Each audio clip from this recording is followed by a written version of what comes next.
Olá para você, está começando mais um podcast Cultura na Mesa. Já agradeço a tua companhia hoje e a gente vai conversar sobre, na verdade, grafismo indígena, porque agora, nas próximas semanas, vai acontecer aqui em Boa Vista o Festival Reflorestando Mentes, lá no Espaço Cultural Jamachim, aqui em Boa Vista.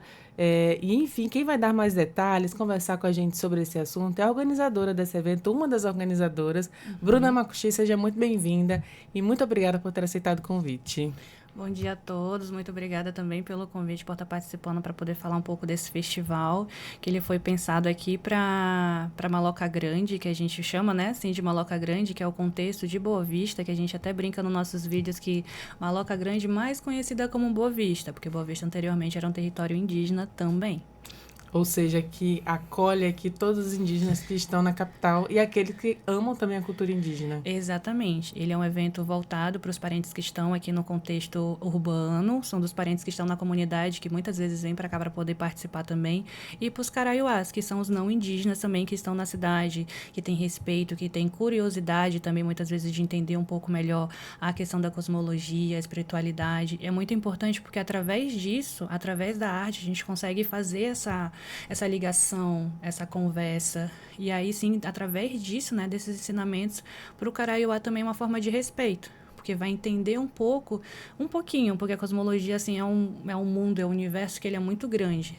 Então vai entender um pouquinho para começar a ter um pouco mais de ligação, né? Porque eu acho que falta muito isso, ser mais apresentado coisas também para as pessoas, para os não indígenas, para tirar todo esse estereotipo que existe do racismo estrutural também.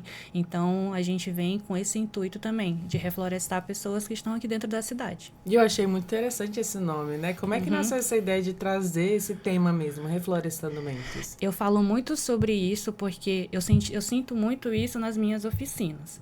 Porque a partir do momento, para aquele parente que nunca, infelizmente, às vezes não tem acesso à comunidade, e muitas das vezes existe um preconceito muito grande na cidade que fala para ele porque ele não está na comunidade, ele não é indígena, se ele não está usando os trajes, ele não é indígena, se ele não está pintado, ele não é indígena. Isso é uma grande mentira. Ele é indígena onde ele estiver, como ele estiver e trabalhando em qualquer local que ele estiver.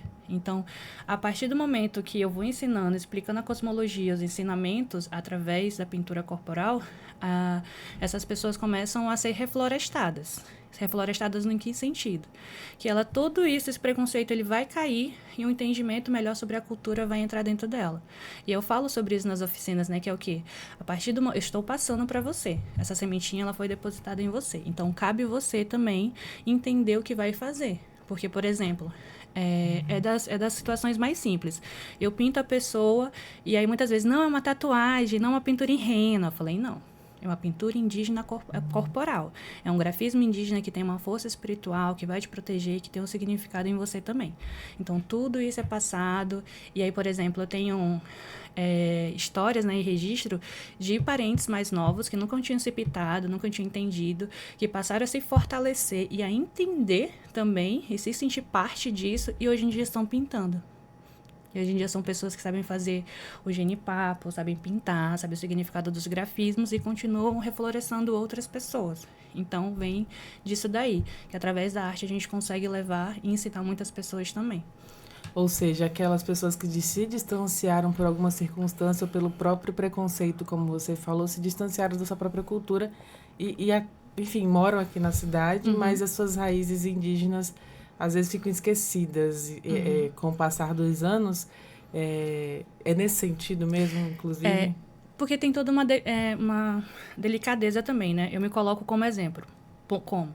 O meu território é ali no Iramutã.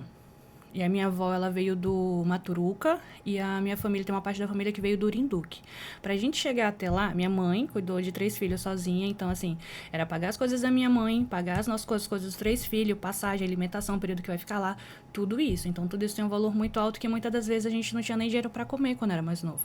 Então, como é que a gente vai estar deixando tudo para trás do pouco que a gente tem para tentar conseguir ir para a comunidade? A gente não tinha. Então a gente ficava sem o que comer. E aí quando a gente conseguia ir, se organizava para conseguir, que eu lembro que a gente vendia churrasquinho, vendia bolo, vendia pudim para conseguir ir. E aí quando a gente conseguia, era o dia inteiro de viagem até o Iramutã. chegávamos e por não ter condições financeiras para pegar um carro, um caminhão para atravessar, a gente atravessava até a Guiana, que pela Guiana tem menos pedra, menos serras. E aí é mais fácil de chegar até o Iramutã. Então a gente saía 5 horas da manhã andando e chegava lá 8 horas da noite. Todo mundo com seu jamachim, com as suas mochilonas, todo mundo cansado, criança, jovem, adulto, idoso. Então todo mundo ia andando. E aí chegava na frente da comunidade e aí chamava os parentes para atravessar com a canoa para pegar a gente para levar para lá. Então era sempre assim desse jeito. Então existe essa delicadeza também de tentar entender o porquê. Por que também que aquilo não aconteceu? Por que não existe essa força muito forte com a cultura dos parentes que estão aqui? E aí, o intuito do festival é trazer isso para dentro da cidade e chamar esses parentes também para participarem. E aí você contou esses exemplos de alguns jovens, algumas pessoas que a partir das suas oficinas se reconectaram novamente com sua cultura. E para você, como é que é esse sentimento, né, de conseguir resgatar um pouquinho, florestar pelo menos uma, duas e agora muitas mentes? Para mim é muito gratificante, é muito forte isso também. Tenho recebido também retorno, como se fosse uma resposta do mundo espiritual, de pessoas que são evoluídas espiritualmente, que às vezes sonham, que às vezes enxergam coisas, que vêm conversar comigo para poder falar também, né? Para poder falar assim, olha, tá indo bem, tá no caminho. Porque quando eu comecei a trabalhar com o Genipapo, e quem me apresentou primeiro foi o Artidone, né, o Macdones, que é um grande artista daqui também, de Roraima. Só que antes mesmo de chegar com ele, eu já tinha começado a minha pesquisa. Por quê? Porque a minha família ela é muito espiritual também. A minha bisavó, ela reza, o meu avô rezava com pião roxo. Então, eu tenho uma família que ela é muito espiritual. Então, assim, como é que eu vou trabalhar com uma força, com uma planta pajé, que traz essa espiritualidade, que traz essa proteção, e eu não vou estudar primeiro? Aí eu parei 2 anos, aí fui estudar, fui entender, né, para poder também passar esse conhecimento. Atualmente, é até a Nimiara, maravilhosa, gente boa pra caramba, uma parenta. Ela já tinha se pintado, aí a gente começou a conversar, começou a falar mais sobre o Genipapo. Hoje em dia ela pinta também, não pinta tão com bastante frequência, mas ela participa junto comigo no Claretiano de uma outra oficina. Aí a gente está se reunindo também para ela se empoderar mais, para ela estar lá na frente falando agora. Porque eu vejo, por exemplo, eu pinto com o Genipapo, mas tem espaço para muita gente. Muita gente. Então, assim, é muito gratificante ver cada vez mais isso aumentar.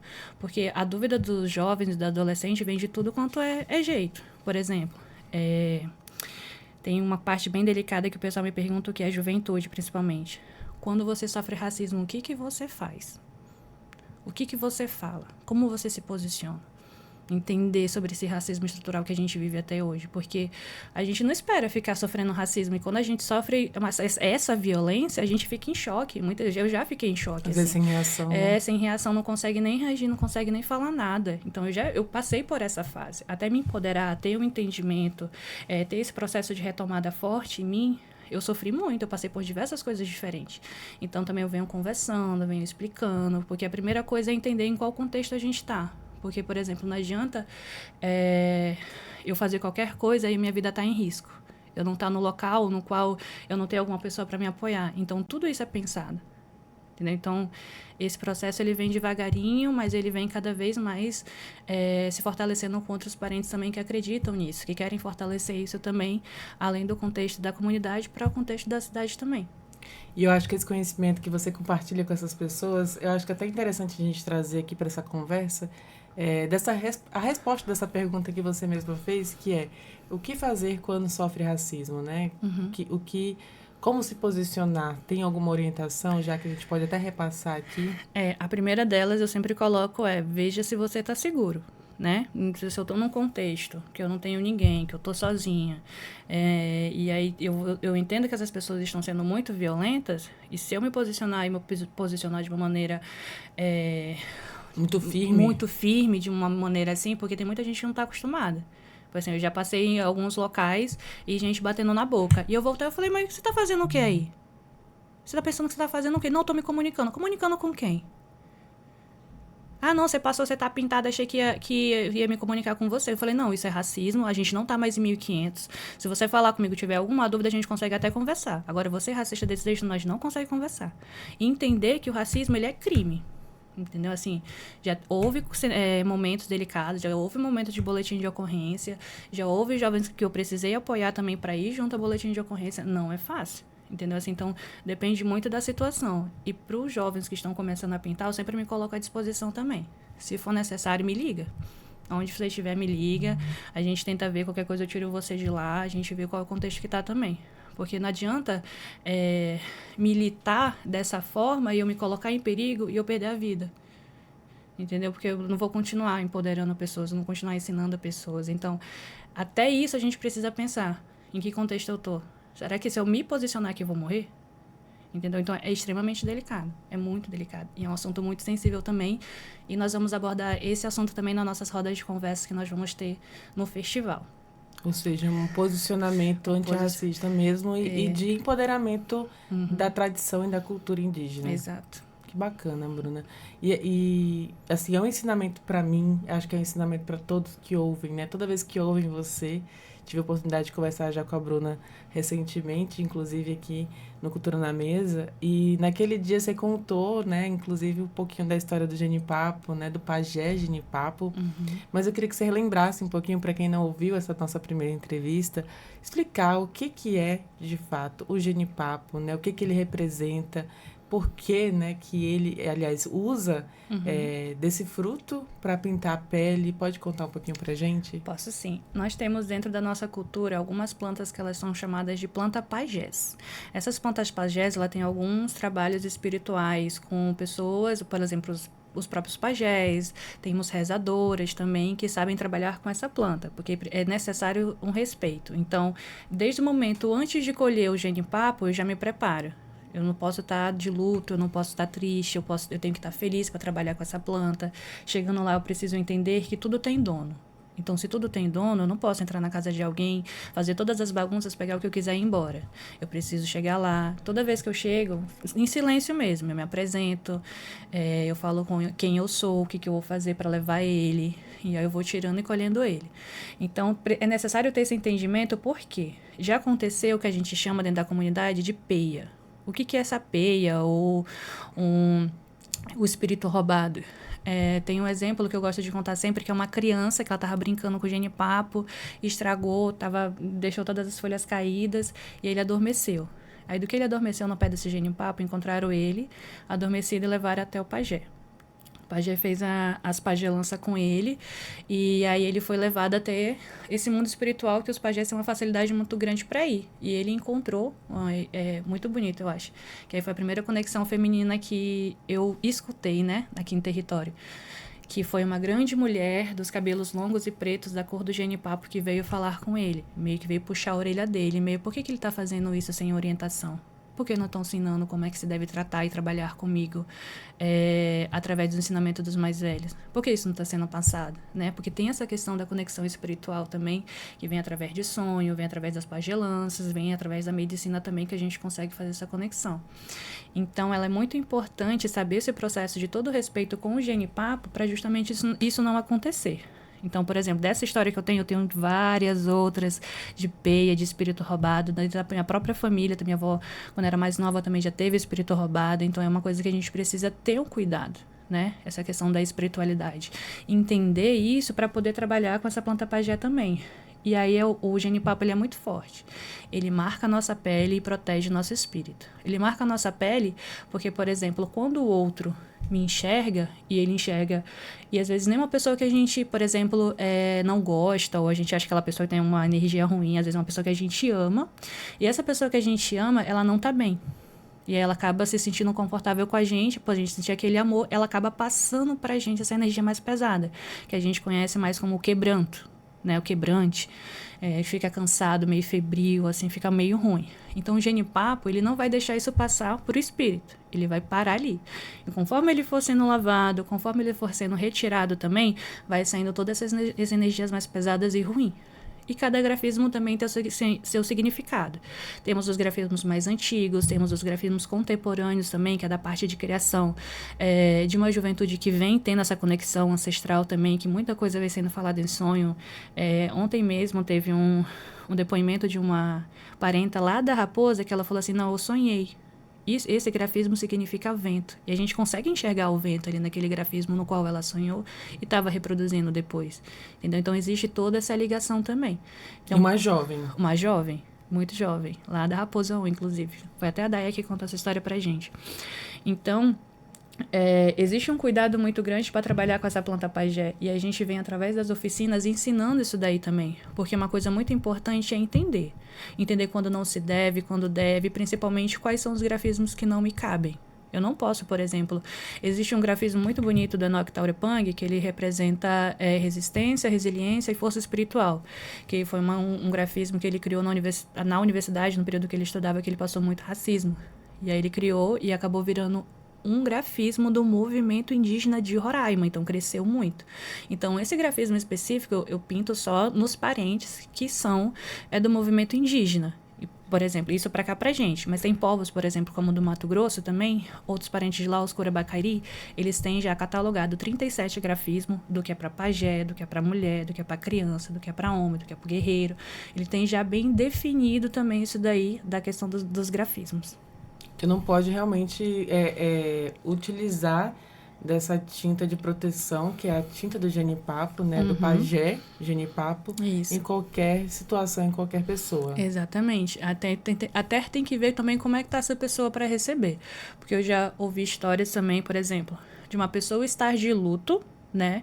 E ela receber essa pintura. Eu gosto de chamar de rezo, porque é um rezo que vai estar na sua pele te protegendo, curando e guiando até no período que ele sair completamente. E aí ele falou que ele foi pintar. Ele foi, Bruna, eu não entendi o que aconteceu, mas eu pintei uma moça que ela estava de luto, e aí depois todas as minhas pinturas, elas ficaram abertas. Elas não ficaram bem fininhas, bem marcadinhas. Elas ficaram tipo um borrão, e nela ficou um borrão também. Eu falei, teria que entender qual período de luto ela está. Né? Porque se for um luto muito recente, está sofrendo muito também, então tem essa questão da espiritualidade, isso não do cuidado também. Ela tem que passar por aquele luto, viver, e aí também, depois, quando ela estiver mais fortalecida, aí voltar a pintar de novo. E tem essas outras questões também.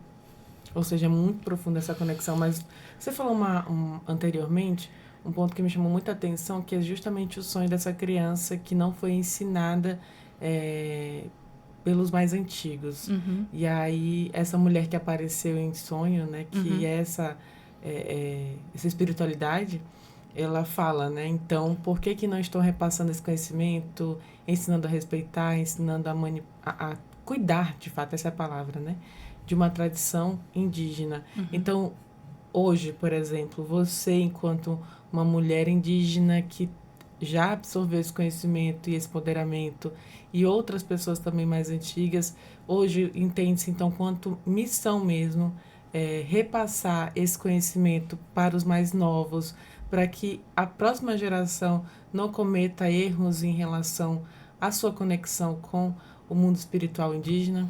Sim, a gente está eu estou muito dentro das comunidades também, para realizar as atividades, oficinas também, e quando eu vejo algum edital aberto, eu falo, bora ver se a gente consegue ganhar esse edital, e aí eu escrevo... Edital cultural. Edital cultural, tem um agora que é o da Usina da Imaginação, que de 733 projetos, a gente foi contemplado, a gente ficou entre os 5, que foi ali realizar uma oficina na comunidade Barata. Só que aí cresceu tanto e a região, né, que é do Taiano, gostou tanto da oficina que aí teve uma assembleia geral de planejamento lá, no qual eu participei para poder falar, né? Eu falei assim, para ver se o que era essa oficina. E é muito legal quando a gente começa a falar essa parte dos mais velhos, essa parte da questão do ensinamento, da peia, de ter o espírito roubado, porque os mais velhos entendem isso e sabem da importância disso. E lá tava os tuxauas da região do Taiano, né?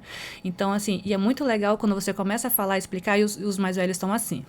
É verdade. É verdade. Isso acontece mesmo. Porque a gente consegue puxar eles também para participarem junto com a gente. E dentro das comunidades, assim, é uma comunidade que a Silvana, coordenadora das mulheres, veio conversar comigo, porque ela está muito próximo da cidade, então já é asfaltada, tem uma internet. E isso, querendo ou não, as redes sociais, ela vem para afastar, mas eu vejo uma ferramenta muito boa também. Entendeu? Então, assim, a gente vem tentando trabalhar isso dentro das comunidades também para poder fortalecer isso. Para as pessoas que passarem pelas oficinas também, no futuro elas serem as professoras, os oficineiros, elas estarem ensinando ali também. Então, é repassar o conhecimento para isso ser reflorestado. entendeu? Para isso ser disseminado, para poder aparecer mais jovens também, que mantenham essa cultura viva, né? Mantenha ela forte também. Porque, infelizmente, dentro das comunidades, a gente tem a questão da tecnologia, tem a questão do garimpo também, que muitas das vezes o garimpo, eles acabam aliciando os parentes, querendo ou não, colocando o parente um contra o outro também, então isso é extremamente delicado. Então, é uma coisa que a gente vem trabalhando. Eu acho que tanto quanto eu, quanto o movimento indígena também, tem um encontro, né, de músicas e artes indígenas que acontece lá no Lago Caracaranã. Ele é estadual, ele é todo do nosso estado, que reúne parentes de todos os lugares. E é muito legal, é muito legal. Aí eu tive a oportunidade de participar desse ano, junto com a Daia, e nós ficamos com a oficina de pintura corporal. Acontece em que mês? Se não me engano, em fevereiro. Deu um retorno aqui no nosso ouvido. Se eu não me engano, em fevereiro foi em fevereiro. Que aí foi muito legal, que através dele, da arte, que eu coloco agora como uma das minhas maiores missões também, é levar isso, trabalhar isso, entender outras formas também de empoderar os parentes que estão dentro da comunidade ou aqui na cidade também, para ter isso muito forte. Porque, por exemplo, esse festival que vai acontecer agora, começo de dezembro, ele é uma lei de incentivo da Aldir Blanc. Então, assim, eu consigo, outros parentes conseguem também. Então, se eu estou ali, outros parentes também têm esse poder, eles conseguem, para eles se enxergarem ali tomadores de decisões do seu próprio festival, evento, feira, para eles estarem difundindo isso daí também. Porque existe um querer muito forte dentro dos parentes, mas existe também, dentro de todo esse processo, uma burocracia muito grande também. Entendeu? Que às vezes é necessário um apoio também nos parentes. Então, tudo às vezes que acontece, eu não sei, eu não consigo. Eu falei, não, vamos sentar, vamos ver. Vamos ler o edital, vamos ver o que pede, vamos ver como que você vai querer colocar na planilha orçamentária do que você vai querer gastar com cada coisa. Porque às vezes isso daí é muita burocracia, né? Querendo ou não, e às vezes o parente ele não está tão familiarizado com essas burocracias que são necessárias para poder tanto se inscrever no edital, tanto depois também para fazer a prestação de conta. Então, assim, a gente vem cada vez mais empoderando parentes e tem parentes também que estão cada vez mais ganhando editais. Isso é muito importante. E você, como você disse, Bruna, a gente não está mais em 1500, hoje todo mundo está conectado, está utilizando das políticas públicas em favor, inclusive, desse reflorestamento de mentes. Mas, recentemente, eu ouvi algo que, com certeza, vocês ouvem com muita frequência, né? Ao invés, inclusive, de usar a palavra indígena, a pessoa usou a palavra índio, né? De forma bem preconceituosa mesmo. Diz que índio não podia ter carro, não podia... Como é que índio tem celular? Como é que índio está na internet? E aquilo ali, enquanto pessoa que tem essa informação que eu já recebo, né? De vocês e que eu já entendi... eu olhei assim, eu fiquei, como assim? Por que não pode, né? E eu queria que você falasse um pouquinho disso. Você falou que as redes sociais hoje acabam que algumas pessoas enxergam de forma negativa, mas você vê como positiva, porque dá uma possibilidade de conectar também com quem está nas comunidades, o avanço da tecnologia, dessa possibilidade, inclusive, de utilizar de leis, de políticas públicas como a Aldir Blanc para disseminar essa cultura. Queria que você falasse um pouquinho, né, sobre esse lugar também, esse espaço que as culturas e os povos tradicionais indígenas têm dentro da sociedade. A gente escuta isso a vida inteira, né? A gente aí depende muito. Tem muitas pessoas que são mais frágeis, né? E isso aconteceu comigo durante o período da minha juventude, porque assim, eu era uma criança e eu era uma jovem que queria ter amigos e queria brincar. Eu já ouvi até das minhas amigas, quando eu estudava, que era para aproveitar o meu olho, que era puxado, e falar que eu era japonesa. Entendeu? Não falar que era indígena, né? Por que o índio, ele é errado? O índio, ele coloca a gente como um único povo só, como uma única coisa só. E foi colocado o índio também porque justamente eles erraram, eles não queriam chegar no Brasil, entendeu? Eles completamente erraram e tem uma história muito equivocada que ela é contada até hoje nas escolas também. Só tirei aqui. Ela é contada até hoje nas escolas também. E a gente precisa contar a nossa própria história. Eles não chegaram na Índia, eles não descobriram só um povo, existem vários povos também, e dentro de uma sociedade que existia conflito também dentro desses povos, então muitas das vezes acabavam aproveitando esse conflito também para criar o genocídio de um outro povo. E a gente tem uma diversidade cultural muito grande, de línguas muito diversas, né? De povos diversos também. Então, tem povos, os povos daqui eles são acostumados com a comida, com peixe de água doce, outros povos com peixe de água salgada. Então, existe essa diversidade também dentro de cada povo também, que eu acho a coisa mais linda. Para mim, ter essa diversidade de música, cultura, língua, dança, ela é super rica. E dentro da cidade é extremamente delicado, porque a gente sempre escuta isso, e infelizmente tem alguns parentes que acabam acreditando também. Acabam acreditando que o parente é preguiçoso, só porque a forma dele de trabalhar e entender a forma de trabalhar, principalmente com a roça, é diferente de uma pessoa que é do agronegócio. Então, assim, não dá para pegar o agronegócio, né, com todas as ferramentas que tem, e querer que o parente faça a mesma coisa. E ficar reclamando, ele não faz com a terra dele, entendeu? Porque é um outro olhar com a terra de forma diferente também. E aí essa questão de que o parente não pode ter carro, não pode ter moto, não pode ter celular, muito enganado, muito equivocado, e é uma visão completamente preconceituosa, assim, é muito preconceituoso isso. A gente não vive mais em 1500, eu não estou te cobrando para vestir uma vestimenta de 1500, porque convenhamos que vestir uma vestimenta de 1500 aqui na nossa região é para matar, é para acabar com a pessoa. Então, assim, eu não te cobro, você é uma pessoa que é não indígena, mas eu não te cobro isso. Entendeu? Não te cobro. Por que você não está em 1500 usando as roupas? Por que você não está agora com um cavalo e a sua carruagem para poder se locomover? Por que você não se locomove mais com as caravelas? Eu não te cobro isso. A gente não cobra isso das pessoas. A gente foi entendendo e vendo, e eu vejo isso muito forte dos parentes que estão agora, que eles são dentro das universidades, né? Que eles são dentro da universidade para trabalhar, para ter esse entendimento, porque a gente precisa entender a cultura ocidental para também saber se defender, para também saber se colocar, se posicionar também. Eu tenho um telefone, eu tenho um iPhone, eu quero que todos os meus parentes tenham também, entendeu? Eu quero que eles também tenham essas condições. Então, querem colocar a gente, e isso coloca a gente, né? Pensar dessa forma coloca a gente como só aquele parente que não tem nada, que não tem futuro, que não é isso, que não é aquilo, que muitas vezes colocam a gente como isso, né? Então, é completamente equivocada, é extremamente preconceituosa essa visão, e isso não chega mais para mim. Eu acho que a partir do momento que eu comecei a rebater, né, a falar e discutir, mas por quê? Por que você acha isso? Entendeu? É uma forma preconceituosa que foi ensinada, um racismo estrutural, que veio em toda a questão educacional, dentro da estrutura que ele vivia. A falta de educação mesmo. A falta, né? A falta de um conhecimento correto, na verdade. Entender isso daí são grandes barreiras. Essa é uma das maiores barreiras, né? Desse reflorestar de mentes, é uma das maiores barreiras também. A forma que essa pessoa, ela entende ou ela foi educada, ou que a forma que essa criança, porque a criança não tem filtro também. Ela acaba escutando os pais. Ela acaba reproduzindo isso dentro das escolas também. Então, dentro das escolas, quando eu estudei aqui na cidade, eu me via como uma única indígena da minha sala. Eu era a única criança mais morena, do cabelo liso, preto, do olho mais puxado, com todos os traços indígenas, que eu amo todos os meus traços. Mas eu era a única que tinha esses traços. Então, isso era muito delicado. Então, muitas das vezes, a gente às vezes só está querendo se socializar. Eu queria alguém para brincar.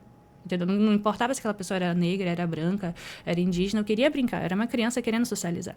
Então, isso afeta muito. E isso, imagina, uma criança escutar isso desde pequenininha. Eu já vi situações da própria pessoa sentir raiva disso, né? Acabar sentindo raiva, porque toda hora ela tá falando e eu escuto esse preconceito. Então, às vezes, eu já vi uma situação todinha, os traços de parente, não, eu não sou parente, não sou indígena. Não se aceitar, Não, né? se aceitar, entendeu? É através de tudo isso. E assim, eu não julgo, e a minha vontade é muito mais de segurar na mão dessa pessoa e explicar para ela que isso está completamente errado, que foi uma coisa que ela foi violentada, entendeu? Assim, existe outras formas de violência, não só a física, para ela se empoderar, para ela retomar isso daí também. E eu vejo as redes sociais como uma aliada. Uma aliada do quê? Uma aliada de eu estou aqui, eu estou viva, eu vivo essa arte contemporânea, não é porque eu tenho carro, que eu tenho celular, que eu vou ser menos indígena. Entendeu? Então, assim, eu venho mostrando através das minhas redes sociais, explicando, chamando para participar dessas oficinas também, para fortalecer mais ainda os parentes. E eu vejo que isso não é só aqui. Eu, por exemplo, eu me empodero nos parentes que estão lá na ponta. Eu me empodero numa comunicadora, que é a Samela Santaré Maué, que é uma mulher maravilhosa, uma ativista incrível, que leva a voz dos povos indígenas também. Então, assim, eu acabo me fortalecendo em outros parentes também que estão na luta, que estão na frente do território, que estão fechando a barreira. Por que fecha a barreira?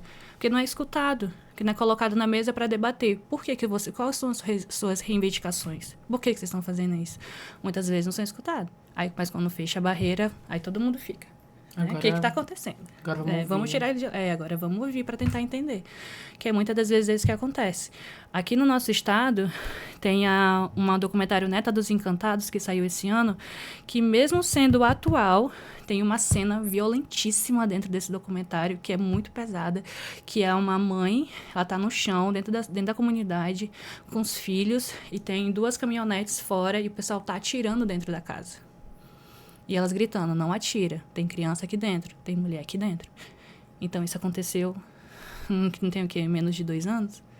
Entendeu? É uma violência que a gente vive até hoje, dentro dos territórios. Porque é muito difícil e é invisibilizado as dores, as mortes. Porque, por exemplo, matam diversos de nossos povos, os parentes, todos os dias. Mas se tocar, empurrar um não indígena, uma pessoa branca, aí já começa toda uma repercussão. Entendeu? Então, matam a gente, nada é visto, nada é feito, tudo é apagado, silenciado, e a gente não tem, muitas vezes, para onde correr. E as redes sociais é uma forma de denúncia, é uma forma de colocar isso, é uma forma de entender isso também com outros parentes, como é que está sendo feito por outros parentes. O que está sendo abordado agora na COP, entendeu? Como é que estão sendo feitas algumas coisas também. Não só isso nacionalmente, como internacionalmente também. Tem outros parentes, amigos que desenvolvem um trabalho maravilhoso em projetos, em pinturas também, só que internacionalmente também. Que bacana. E aí você cita até a COP, porque agora esse evento, Reflorescendo Mentes, acontece pós, né? Então, acho que muita gente que, pelo menos pelas redes sociais, acompanha essas discussões sobre sustentabilidade, sobre meio ambiente e sobre as tradições dos povos originários, passa aliás, amplia, né, a visão e abre muito a mente também. Então, vem no momento propício, no momento certo, com muitas mentes abertas. E eu queria agora até voltar um pouquinho pro evento em si, para você contar um pouquinho o que tem de programação, o que tem de novidade para esse momento, esse um grande encontro de não só do grafismo indígena, mas de tudo isso que você está contando aqui, desse transmitir e compartilhar informação e conhecimento a respeito da própria cultura.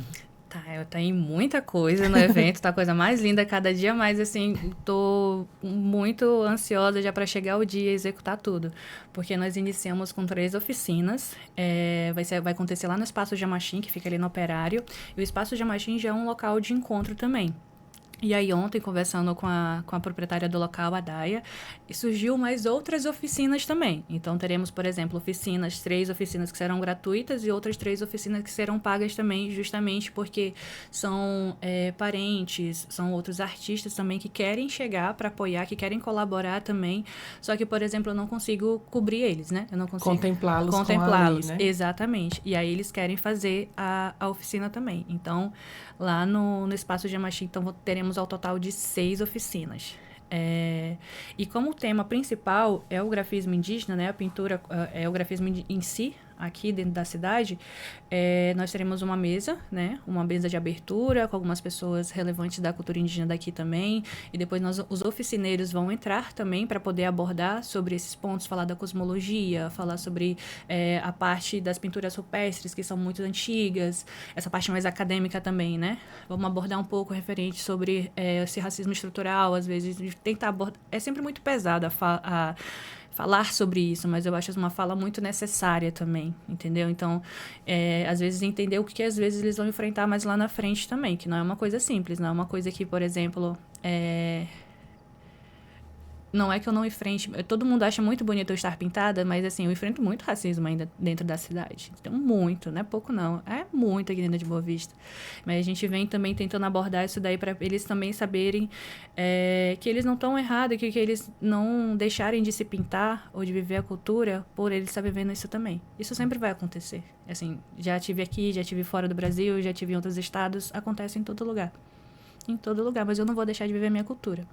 E aí, então, através disso, nós vamos ter as mesas, que a mesa, nessa parte da manhã no sábado, vai ser uma coisa mais aberta também, né? Porque as oficinas vão ter as inscrições fechadas, vai ser aberta para quem quiser ouvir e aprender um pouco também. Então, a gente convida todo mundo para participar, vai ter um café da manhã compartilhado e vamos ter essas mesas que vai abordar tudo isso sobre o grafismo. E tendo toda essa carga do ensinamento da manhã, pela tarde a gente já vai iniciar as oficinas. Que aí vai começar pintura corporal, consumo de genipapo, pintura em tela com Vinícius Kennedy, pintura em ecobag com a Letícia Makushi também. Então, vamos ter esse time que vai estar mais voltado para ensinar a parte do grafismo nesses 3 pontos, pele, tela e ecobag também. Então, a gente vai estar trabalhando nisso. Das oficinas que serão pagas, nós teremos cuia cerâmica, que é trabalhar um pouco mais com a Vovó Barro, com a Coconon, que isso vai ficar com a Daia. Vamos ter também da reutilização, né, de peças. Por exemplo, eu tenho uma peça que eu não a utilizo tanto, mas se eu colocasse um grafismo nela, se eu desse uma atualizada nela de uma outra forma, eu também conseguiria, eu quero utilizá-la mais. Então, a gente vai pedir também que uma pessoa leve uma peça de roupa que ela goste para ela customizar. Então, vai ter isso. E também vamos ter uma oficina de damurida. Então, vamos ter... Nossa, parte da gastronomia agora, gente. Essa parte aí a gente está muito feliz com ela. Quem vai ministrar essa oficina vai ser a minha mãe, Ceci Makushi, junto com uma amiga, que é a Meru. Ela é taurepang, maravilhosa. Ela também é guia turística lá do Monte Roraima. Elas vão estar à frente dessa oficina também. E entender que a damurida, muitas vezes o pessoal acha que a damurida é só de peixe. Não é só de peixe. Existe damurida de carne, de galinha, de jacaré, de vegetais também, por exemplo, como o espinafre. Dá para fazer uma damurida de espinafre também. Então, a gente vai abordar tudo isso daí e tudo que envolve também, né, essa culinária ancestral.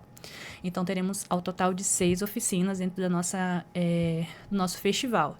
E como é um festival, também vamos ter exposição de artes, né? Com o nosso grande artista aqui de Roraima também, que é o Bartô Makushi, que é o meu tio também. Então, ele vai fazer essa exposição de arte. Vamos ter também uma feirinha lá, vamos ter outros artistas indígenas da parte do artesanato, da parte de roupa. E também vamos ter a Casa da Mãe Preta, né? Que vai estar apoiando na questão da alimentação no dia do festival, à noite. Porque como a gente vai receber muito mais gente de fora também para poder apreciar a exposição e também a parte da banda, que nós vamos ter uma banda também. Convidamos a Milena Makushi para participar junto com a gente também para cantar um carimbó. A gente vai fazer uma fogueira. Nós temos saias de carimbó também, então cada um vai utilizando, rodando a saia, dançando. É um clima muito maravilhoso, é muito gostoso. A gente também dança o parixara, sempre dança o parixara no começo. Então tá envolvido com muito amor, ancestralidade e muita cultura, assim. Então, a gente está com um evento com uma extensão muito grande. Tomou uma proporção bem maior, né? Tomou uma proporção muito grande, vem crescendo cada dia mais. E a gente está muito feliz e abraçando cada dia mais o que chega para a gente também. Que é isso que a gente quer ter dentro de atividades dentro aqui de Boa Vista, Roraima também. E que isso cresça, que essa é a primeira edição, que venha mais outras edições e maiores e com mais atividades, com mais atratividades também. Porque, querendo ou não... como eu sou nova também nessa questão de projetos, a gente vai descobrindo coisas, né? Ah, pode isso, não, vamos pedir não sei o que, não sei o que, vamos fazer aquilo, vamos pedir um ofício, vamos não sei o que, cadeira, tarará. A gente vai começando a entender também como é que funciona. A dimensão. Exato, a dimensão, e que a gente também consegue, porque às vezes o recurso é muito pequeno. Entendeu? Então, a gente não consegue, às vezes, querer propor e entregar uma coisa que aí o recurso nem abraça isso, entendeu? Que é tudo muito caro também. E aí a gente consegue parcerias também maravilhosas. Nessa grande maloca aqui. Boa Vista. Maloca grande, na verdade. Isso. Bruna, assim, então... Começa a partir de que horário? Eu acho que esqueci de perguntar. Sábado e domingo, 6 e 7. Começa às 8 horas da manhã. No primeiro dia vai até às 17. Porque no outro dia já começa às 8 horas da manhã também e vai até umas 11 horas da noite, porque a exposição começa a partir de 5 horas da tarde, aí vem a questão do parixara também. Vem a música também, vem a degustação de damurida, porque a damurida que os alunos vão fazer, eles vão tá ali na degustação. As obras que os alunos estão fazendo, por exemplo, quem ficar em tela, em ecobag, eles vão expor ali também, entendeu? Então vão estar como artista ali expondo as suas obras de arte também para a família que for ver, para os amigos que foram ir ver também, e os parentes e os colegas Caraiuá que forem fazer a oficina comigo de pintura corporal, eles vão ter uma mesa, vão ter um espaço ali para estar treinando também, para eles estarem pintando outras pessoas também dentro do festival. Então, isso tudo vai acontecer ao mesmo tempo. E no começo do festival, nós vamos ter algum ritual. Nós vamos utilizar a proteção do urucum rezado, né, que nós utilizamos bastante. Vamos fazer o ritual da pimenta do olho também. Eu fiz um vídeo da pimenta no olho, todo mundo ficou extremamente impressionado. Depois acessa as redes sociais da Bruna. É Bruna Makushi mesmo. Bruna Makushi. Porque é um ritual muito importante pra gente, né? Então, pra febre, dor de cabeça, problema no olho, até pra enxergar melhor também. Então, ajuda muito. E na questão espiritual, a própria Dona Joana fala, né, que pra mãe natureza não enxergar a gente, pra gente passar invisível nos encantados também. Então, tem toda uma questão importantíssima desses rituais que a gente vai estar fazendo também dentro da nossa Maloca Grande, que vai ser lá no Espaço Cultural Jamachim. E a inscrição, Bruna? A inscrição a gente ainda não soltou, mas vai ter um link direitinho. Então, a gente tá... achei muito legal no começo da nossa divulgação que o pessoal está perguntando, aonde eu faço inscrição? Aonde eu faço inscrição? Aí a gente vai soltar no decorrer dessa semana agora, porque a gente bateu o martelo junto com a equipe toda na reunião que nós fizemos ontem. E aí, no decorrer dessa semana, a gente vai soltar, e vai soltar o dia que vai sair também. Muito provavelmente na quinta-feira, meio-dia. E aí é isso. Como é uma inscrição, bateu as 20 vagas, bateu as 20 vagas, a gente já vai fechar, vai entrar em contato, vai comunicar também quem conseguiu fazer a inscrição dentro das vagas oferecidas e quem também não conseguiu contemplar, me explicar também que vai ter essa oportunidade de manhã escutar, de no domingo também apreciar todo o evento, música, comida, arte, então tudo isso vai estar envolvido lá. Que bacana, ou seja, tem muita coisa vindo aí nesse grande festival nos dias 6 e 7 de dezembro. Uhum. Bruno, eu queria assim, agradecer muitíssimamente, mais uma vez, por compartilhar tanto conhecimento das culturas, aliás, da sua cultura, mas também resgatando algumas outras, né, de de todos esses grandes povos indígenas aqui do nosso estado. São muitos povos, imagina no Brasil, né, e no mundo, mas aqui em Roraima a gente tem um número grande também de povos e de culturas indígenas. Então, assim, muito obrigada por representar tudo isso, por compartilhar com a gente e, enfim, sua disponibilidade de vir aqui contar um pouquinho sobre o Festival Reflorestando Mentes, nessa nossa grande Maloca Grande. Não, obrigada, viu? Eu agradeço muito também essa oportunidade, esse espaço para poder falar, e abrir esse espaço é uma maneira também de reflorestar, de a gente chegar em determinadas pessoas, de determinadas pessoas escutarem a gente também. Eu fico muito feliz por esse convite de verdade para estar falando e explicando um pouquinho. E é uma das coisas que eu faço com muito orgulho, com o coração cheio de alegria, que é levar um pouquinho desse conhecimento. Ai, que lindo, né? Então, emociona. Emociona, porque é muito forte, a espiritualidade ela é muito forte, mexe muito com a gente. Então, quando você começa a entender, ou você começa a ser pintado 1 ou 2, 3 vezes, você já entende como trabalhar em você também, entendeu? Eu tenho amigos queridos, próximos, que eu sempre pinto, eles já começaram a entender como é que funciona essa medicina também. Então, assim, eu fico extremamente feliz. Se uma pessoa que ela é não indígena começa a entender, começa a respeitar também, e saber que às vezes não é momento para ela, isso é extremamente importante. Isso gera um respeito, um amor também, uma empatia, começa a criar pontes em pessoas que são completamente diferentes. E o festival veio com esse intuito também. Que lindo, vai ser incrível, não tenho dúvidas. Vai estar reunindo ali muitas pessoas indígenas. E como é o nome de quem não é indígena? Caraiuás. E muitos caraiuás como eu. Que aí é o não indígena, aí pode ser qualquer um não indígena. Então é isso. Aprendi mais uma palavra aqui hoje. Meu Deus, eu aprendi e esqueci. Caraiuás. Caraiuás, gente. Caraiuás é você que não é não indígena como eu, mas que também entende e respeita a cultura indígena. Muito obrigada mais uma vez, Bruna Makushi, aqui por contar um pouquinho pra gente. E a gente se encontra lá no festival, então. A gente se encontra no festival. E para você que está nos acompanhando até esse momento, muito obrigada pela sua companhia. Te espero, inclusive, que ouça essa entrevista e outras também que estão disponíveis nos canais oficiais da Defensoria Pública de Roraima, no Deezer, no Spotify e no YouTube. Qualquer dúvida é só digitar @defensoriarr. Muito obrigada mais uma vez e até o nosso próximo encontro. Tchau, tchau!